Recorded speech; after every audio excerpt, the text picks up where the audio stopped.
Bonjour frères et sœurs, que le Seigneur nous bénisse. Bienvenue dans notre partage quotidien. Nous parlons ce matin du Saint-Esprit qui est un esprit de joie et de paix.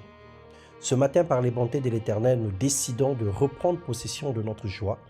Les circonstances de la vie, les situations quotidiennes, la peur du lendemain ont souvent volé l'expression lumineuse de nos visages. Le sourire naturel, la bonne humeur, la paix du cœur, peu à peu, nous sommes devenus susceptibles, tendus, parfois même irritables envers les autres. Écoutons maintenant ce que Dieu dit.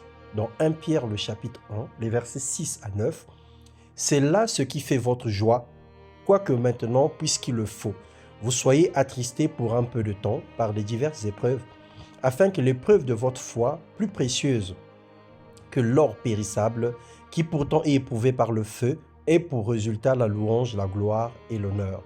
Lorsque Jésus-Christ apparaîtra, lui que vous aimez sans l'avoir vu, en qui vous croyez sans le voir encore, vous réjouissant d'une joie ineffable et glorieuse, parce que vous obtiendrez le salut de vos âmes pour prix de votre foi. Ce qui distingue véritablement celui ou celle qui a Jésus, celui qui ne le connaît pas, c'est la paix. Une paix intérieure que ni l'or ni l'argent ne peuvent offrir. Cette paix nous est donnée par la grâce de Dieu. Cette paix nous est accordée par la puissance du Saint-Esprit. Mais elle s'active par notre attitude et notre foi. 1 Thessaloniciens 5, le verset 16, la Bible nous déclare « Soyez toujours joyeux ». C'est à nous de faire les efforts de demeurer dans la joie et de conserver la joie dans nos cœurs. C'est une recommandation divine même si le Saint-Esprit est l'auteur de cette disposition intérieure. Le désir de Dieu est que nous soyons constamment dans la joie. Il souhaite notre épanouissement et notre bonheur, car la joie de l'Éternel est notre force. Et sachant que quand nous n'avons pas de joie, nous sommes alors faibles. Dans Jean 14, le verset 27, « Je vous laisse la paix, je vous donne ma paix, je ne vous donne pas comme le monde donne, que votre cœur ne se trouble point et ne s'alarme point, dit le Seigneur. » Bien-aimés frères et sœurs, la joie et la paix viennent du Seigneur. Et nous devons nous disposer, nous devons chercher à l'intérieur de nous les opportunités pour que cette joie, cette paix s'installe et demeure dans nos cœurs.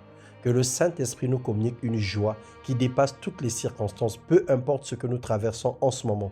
Ce ne sont que des vents passagers, ce ne sont que des situations temporaires. Le Seigneur a la capacité, le Seigneur détient tout pouvoir de nous apporter la joie, de nous apporter la paix, de soulager nos peines, de nous consoler dans les différentes situations que nous traversons, de nous encourager dans l'épreuve afin que nous puissions remporter la victoire en temps voulu. Que Dieu te bénisse et te comble de sa grâce, que cette journée soit une journée agréable, que la paix véritable qui surpasse toute intelligence garde ton cœur et tes pensées en Jésus-Christ. Et autant que cela dépend de toi, recherche la paix avec tous et la sanctification, recherche la joie même dans les petites choses, souris et communique la joie autour de toi. Sois béni dans le nom puissant de Jésus-Christ. Amen.